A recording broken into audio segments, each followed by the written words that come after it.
Us right now to talk more about this is Democratic Congressman Adam Smith of Washington. He is the top Democrat on the House Armed Services Committee. It's good to see you again, Congressman.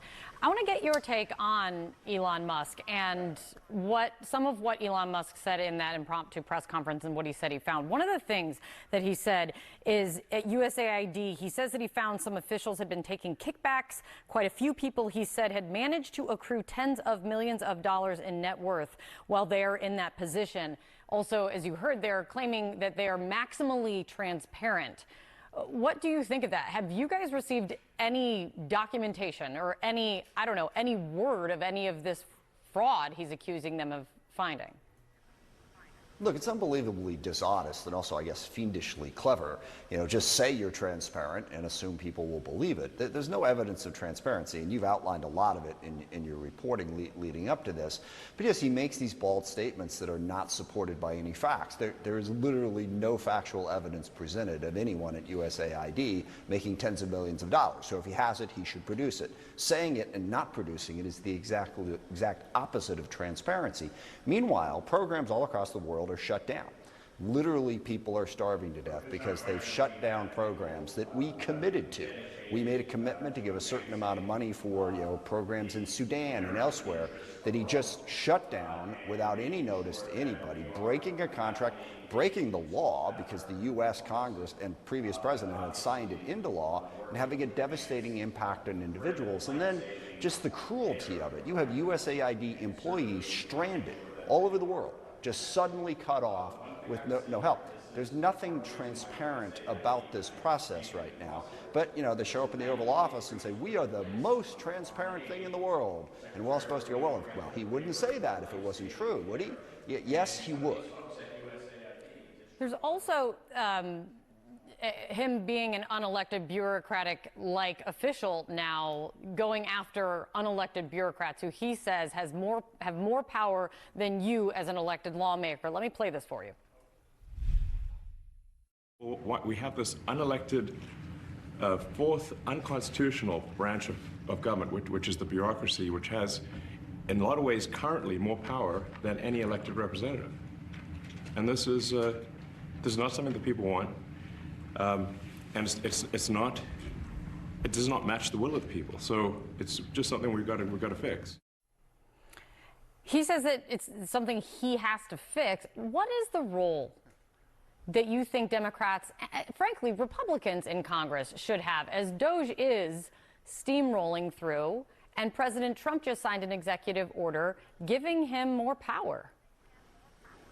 Yeah, I think part of the role is to be honest with the American people. And what Elon Musk just said there is just flat a lie. It is the executive branch of the government. Those bureaucrats that he's talking about are under control of the President of the United States, and they're under control of the various departments in which they are assigned. President was elected. Our job in Congress is to pass the laws that govern their actions. It is all very constitutional.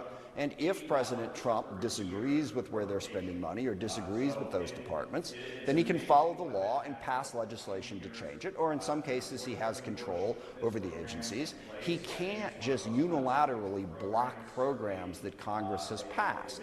Congress has control of the purse. I think even people who aren't constitutional scholars understand that. So he is disregarding Congress. In some cases, he's disregarding the courts.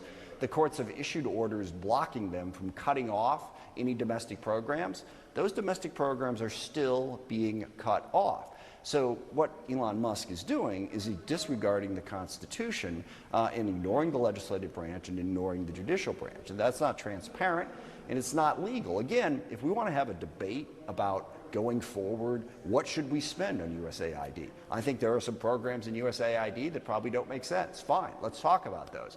But you can't just come in and ignore the law and wipe out programs that have been passed by Congress. That's what they're doing, and they're not doing it transparently.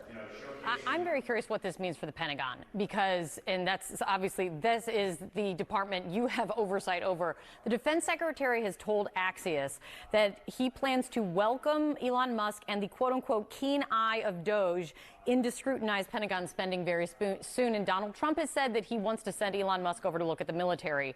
Do you have a sense of what that is going to mean for the department you have spent years supporting and having oversight over? Well, nobody knows for sure, because with each department they've targeted, they've come at it with a meat axe. I mean, on the domestic side, there's some programs out in the state of Washington that have seen their funds cut off. One is a program for wildfire prevention. There's a Lutheran organization that has been targeted because I can't even remember what the conspiracy theory was, why they were problematic. So the answer is, when he goes to the Pentagon, we don't know exactly what's going to happen. And look, government efficiency and effectiveness, we can definitely get better. And look, if you want to go into the Pentagon and try to fix the requirements process and the acquisition process so we buy things more quickly, more effectively, and more intelligently, I think that's great.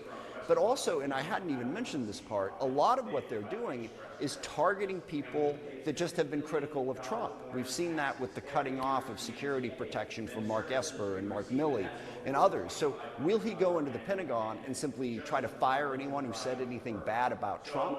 Or will he go into the Pentagon and try to make it more efficient and more effective? We don't know, and as you've pointed out, there's no transparency on this. We're just going to find out as it happens, and that is against our constitutional democracy. And when it comes to the funding of the military, I can't think of anything more dangerous than not knowing, not having, and just taking a meat axe to it. Well, sorry, but one thing more dangerous would be cutting off food for starving people, which is what we're doing by shutting down USAID programs. Yeah. Congressman Adam Smith, thank you for coming in. Sarah? All right, ahead. American teacher Mark Fogel has been released from a Russian prison in exchange for an unknown